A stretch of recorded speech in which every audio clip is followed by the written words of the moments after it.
glasovanju danes, kako ste zadovoljni s tem rezultatom, imate polno podporo stranke za naprej? Ja, mandat sveta stranke pomeni polno podporo.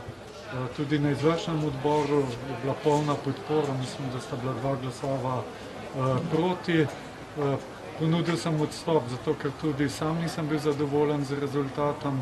Je pa ta rezultat sedaj glede zaupnice ena dobra popotnica za nadaljno delo v stranki, zlasti zato, ker vemo, da pred nami so določeni izzivi.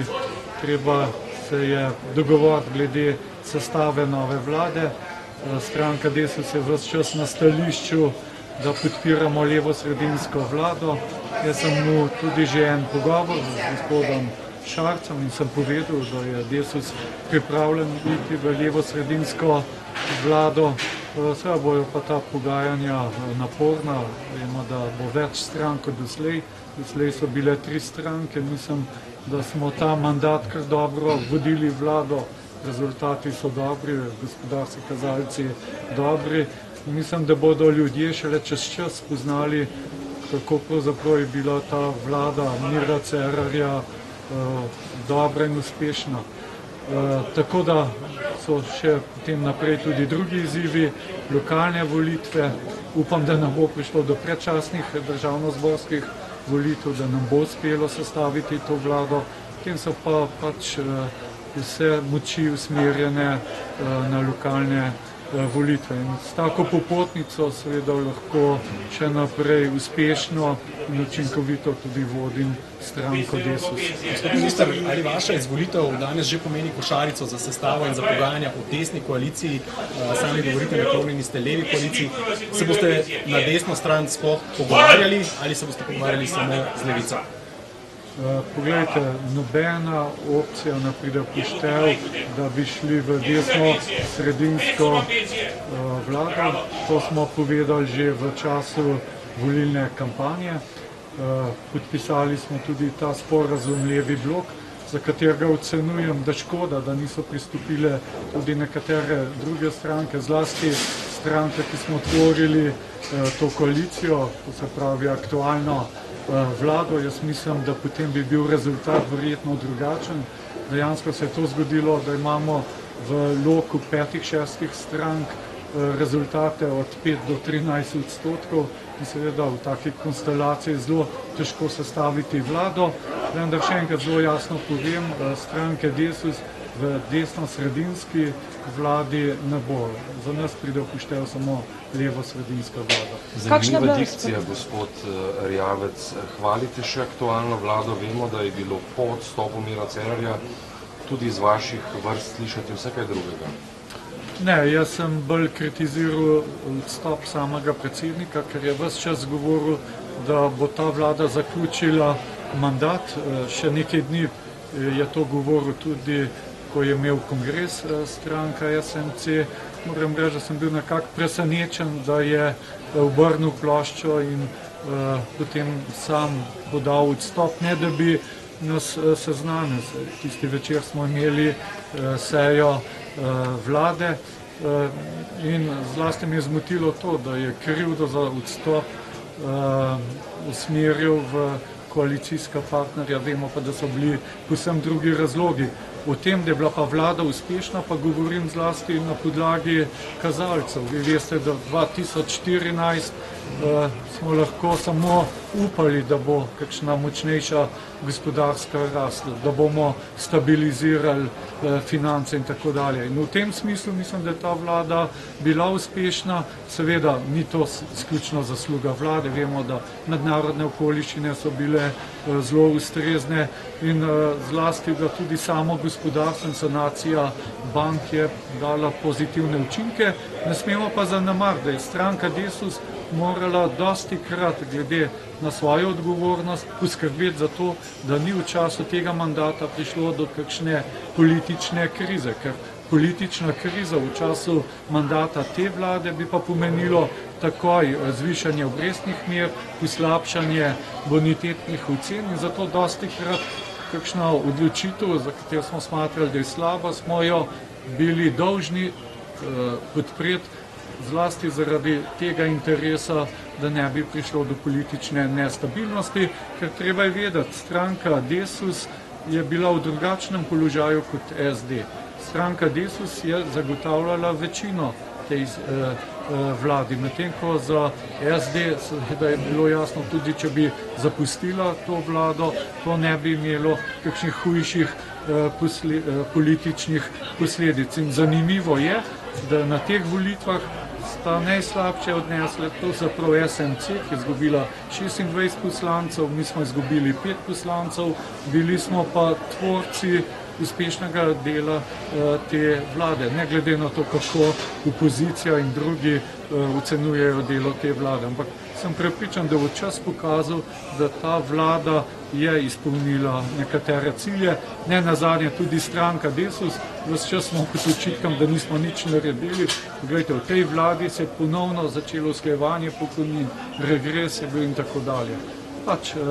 Jaz moram reči, da sem danes zadovoljen z rezultati v organih stranke Desus, na svetu, na izvršnem odboru, tako da mislim, da stranka lahko sedaj z svežim elanom gre proti novim izzivom. Vemo pa, da teh ne bo zmanjkalo v tem času. Bile so tudi ideje, da bi sklicali izredni kongres stranke. Kako ste idejo? Se je zgodilo kaj? Poglejte, jaz mislim, da ta podpora, ki je bila dana na svetu, vemo, da je svet najvišji organ, ko ni kongresa.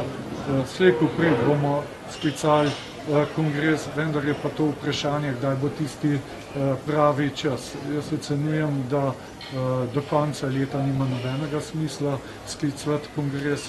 Poglejte, mi imamo morda predčasne državnozborske volitve, imamo morda tukaj še veliko napora v zvezi z oblikovanjem nove levo-sredinske vlade, tam, kjer se Desus vidi, potem imamo lokalne volitve in tudi, če bo vlada, mislim, da ne glede na to, kakšne barve bo ta vlada precej nestabilna. Vemo pa, da imamo tudi nekaj hudih izzivov od stavke z javnim sektorjem. Vemo, da ta problem še vedno ni rešen. Potem imamo tukaj Novo Ljubljansko banko, potem še nekatere druge zadeve, ki bodo gotovo povzročale težave, ko bo potrebno poiskati neko enotno rešitev znotraj koalicije, zlasti, če bo v tej vladi sodelovalo 5 ali več strank. Kakšna je bila razprava, povejte, kakšna je bila razprava, ali je menila bolj v luči nekih očitkov ali morda že spovedal naprej? In če se navežem, morda malo provokativno vprašanje, menite, da bi ostali predsednik, če vas ne bi čakali vsi ti izzivi, torej oblikovanje vlade, volitve jeseni? No, poglejte, če bi bilo glasovanje tajno, bi bil rezultat enak. Jaz bi sem vprašal, glede koalicije, če biste kako... Še imam za odgovor. Ne, jaz mislim, da tudi če bi bilo glasovanje tajno, bi pač bil rezultat enak. Moram pa reči, da razprava je bila zelo kvalitetna, zlasti na izvršnem odboru smo zelo poglobljeno se pogovorili, kje so bile pomanjkljivosti, kaj je bilo tisto, kar ni prispevalo k temu, da bi ponovili rezultat. Tudi na svetu stranke, je bilo tudi na svetu stranke nekaj čustvenih nastopov, to je normalno, pač ljudje so imeli nekatera svoja pričakovanja, tudi sam sem imel više pričakovanja, še vedno sem razočaran, želel bi si boljšega rezultata, ampak politiki tako pridejo zmage, pridejo porazi, važno pa je, da se iz porazov tudi nekaj naučiš in da greš naprej. Gospod minister, ali Tomaž Gantar ostaja v stranki ali ne ostaja podpredsednik stranke? No, kar se tiče funkcij v stranki, se ničesar ne spreminja. To lahko edino spremeni predčasni ali pa izredni kongres, ampak kot rečeno, do konca leta gotovo ne bomo šli v tej smeri. Potem bomo pa videli tudi, kako se bo politična situacija v Sloveniji razvijala, ker mislim, da ta politična situacija je zelo negotova. Ne vemo, kaj nas vse še čaka. Ravno zaradi te politične situacije me zanima, kako vi vidite to bodočo koalicijo, rekli 5 ali pa 6 strank. Kdo bo po vašem v tej koaliciji, ali to Nova Slovenija ali bo Levica? No, Jaz ne bi rad zdaj tukaj dejal prognoze, ampak zna se nam zgoditi, da bo na koncu manjšinska vlada, ki bo imela v tistem trenutku podporo še kakšne stranke. Po mojih občutkih ne verjamem, da bo Nova Slovenija vstopila v levo-sredinsko vlado. Videli smo, kaj se je dogajalo na svetu in tudi naj bi bil sprožen referendum znotraj stranke.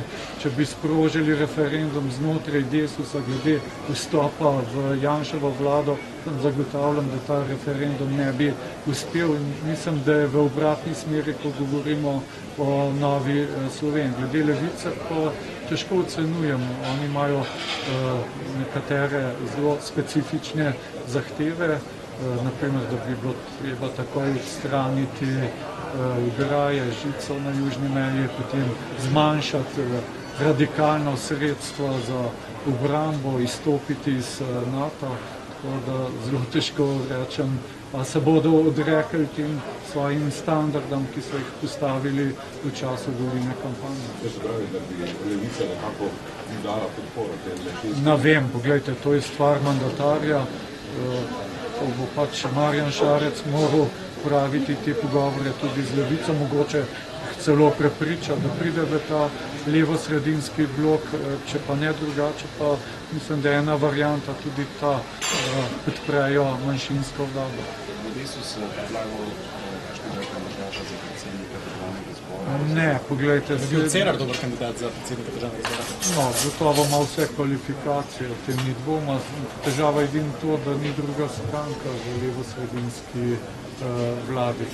Nekako nepisano pravilo je, da druga stranka v koaliciji ponavadi pritiče mesto predsednika državnega zbora. Veste, da leta 2014, ko smo bili druga najmočnejša stranka v koaliciji, da nam je bilo ponujeno to mesto predsednika državnega zbora. In da bi bilo najverjetneje primerno, da so predsedniki strank v vladi?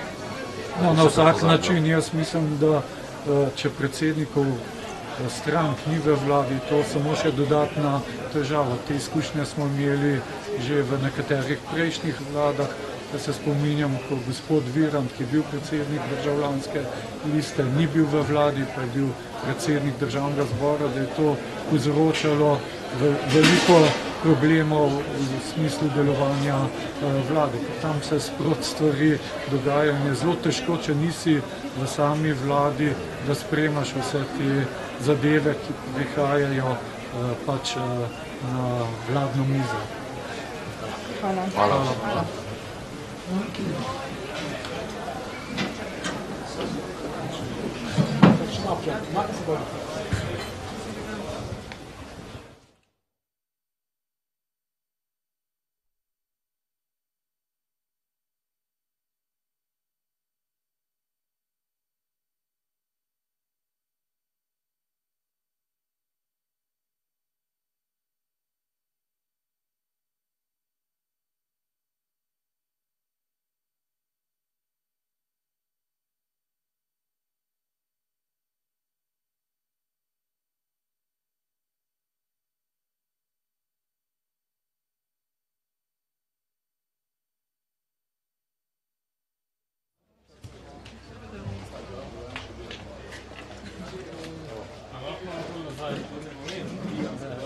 Malo bolj na sredo postaviti, takole. Še na sredo.